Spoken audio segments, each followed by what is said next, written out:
Assalamualaikum warahmatullahi wabarakatuh. Pada kesempatan kali ini kita akan membahas laporan rekonsiliasi fiskal. Kita akan menyusun laporan rekonsiliasi fiskal dari CV Subur Sejahtera.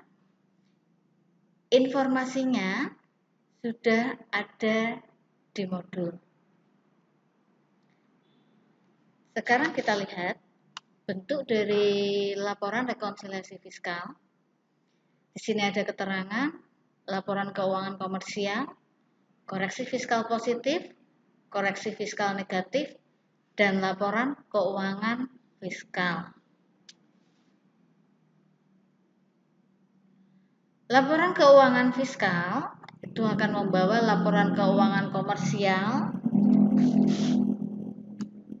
menjadi laporan keuangan fiskal sesuai dengan ketentuan perpajakan yang berlaku, supaya laba kena pajaknya berdasarkan ketentuan perpajakan.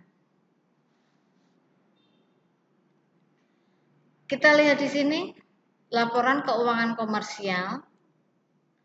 Akan saya beri tanda.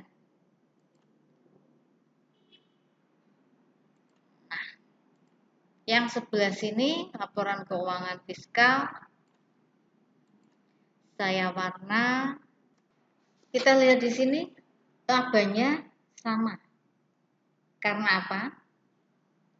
Koreksi fiskalnya belum kita isi.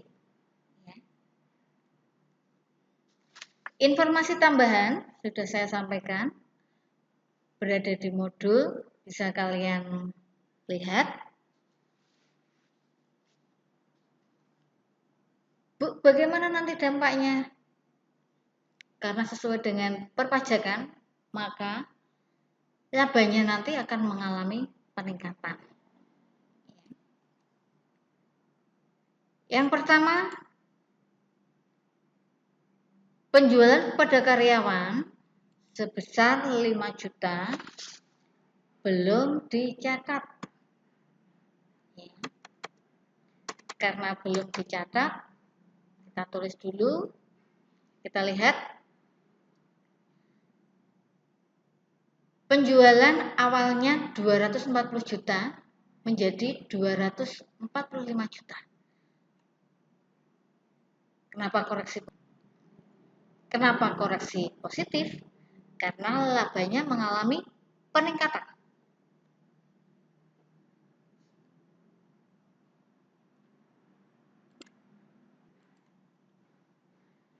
Yang kedua, terdapat pengeluaran sebesar 5 juta rupiah digunakan. Pada informasi yang kedua, terdapat pengeluaran untuk pembelian beras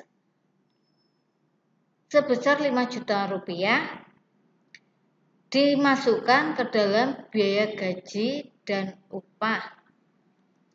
Sesuai dengan peraturan perpajakan, pembelian beras kepada karyawan atau untuk karyawan merupakan natura, maka tidak diperkenankan karena sesuai dengan pasal 9 ayat 1.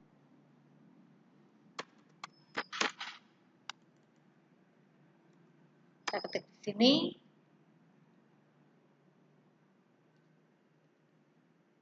Biaya gaji dan upah yang awalnya 30 juta menjadi 25 juta. Biayanya terjadi penurunan dan labanya mengalami peningkatan.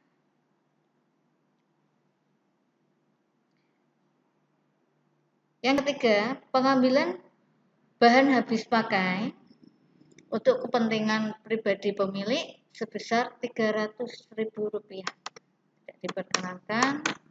Nah, biayanya turun menjadi 2.700.000 dan laba mengalami peningkatan. Ya. Sebelumnya labanya Rp47.500.000. Ada koreksi positif meningkat menjadi Rp47.800.000. 4. Sumbangan yang diberikan kepada pemerintah daerah setempat sebesar 500.000 dimasukkan ke dalam biaya pemasaran. Sumbangan selama tidak sesuai dengan ketentuan yang berlaku, maka kita harus mengurangkan. Perusahaan mengeluarkan sumbangan sebesar 500.000 rupiah. Karena sumbangan tidak diperkenankan, maka harus dikurangi dan biayanya menjadi 12.100.000 rupiah.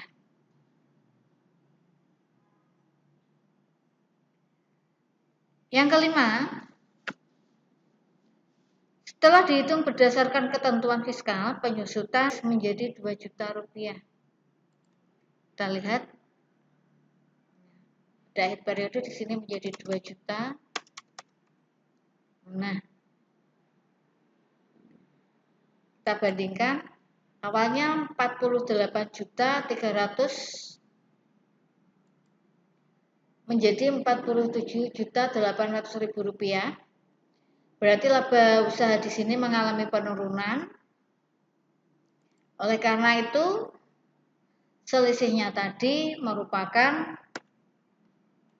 koreksi negatif.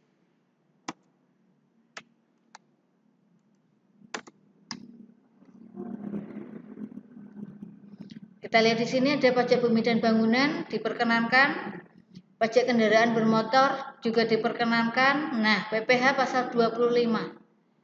Semua pajak penghasilan tidak diperkenankan untuk dialokasikan atau dicatat sebagai biaya. Maka kita harus menghilangkan pajak penghasilan ini sebesar 12 juta dan di sini menjadi kosong. Ya.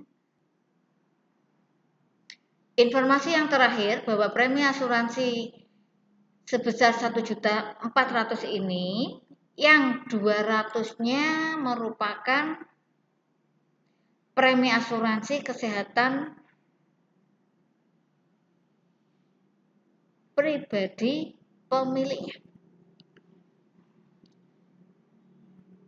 Informasi yang terakhir, premi asuransi. Premi asuransi menurut akuntansi sebesar 1.400.000. Di dalamnya termasuk premi asuransi kesehatan pribadi pemilik sebesar 200.000 rupiah. Kita hilangkan atau kita kurangi. Biayanya menjadi turun menjadi 1.200.000 rupiah. Kita lihat laba usaha yang awalnya 37.500 karena adanya koreksi fiskal, laba mengalami kenaikan menjadi 67 juta. Inilah yang disebut sebagai koreksi fiskal.